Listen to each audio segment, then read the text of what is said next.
शिव, जो समय से भी परे हैं। महाकाल। पिछले भागों में हमने सादगी और शून्य को समझा। आज तीसरे एपिसोड में हम बात करेंगे शिव के उस स्वरूप की जिसे दुनिया महाकाल कहती है।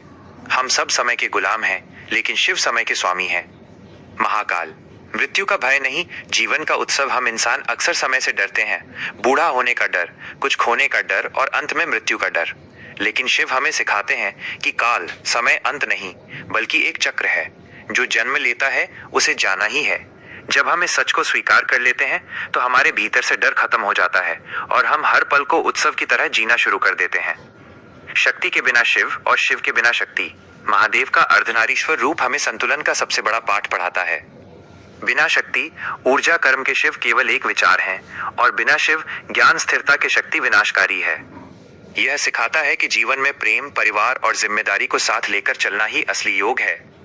शरीर पर भस्म, अंतिम सत्य का एहसास। महादेव का भस्म धारण करना कोई श्रृंगार नहीं, बल्कि एक चेतावनी है। ये हमें याद दिलाता है कि चाहे कोई कितना भी अमीर हो या ताकतवर, अंत में सबको मिट्टी में ही मिलना है। जब इंसान को अपनी नश्वरता का एहसास होता है, तब उसके भीतर का अहंकार राख बन जाता है और करुणा का जन्म होता है। आज का गहरा सच, हम भविष्य की चिंता में आज को खो देते हैं।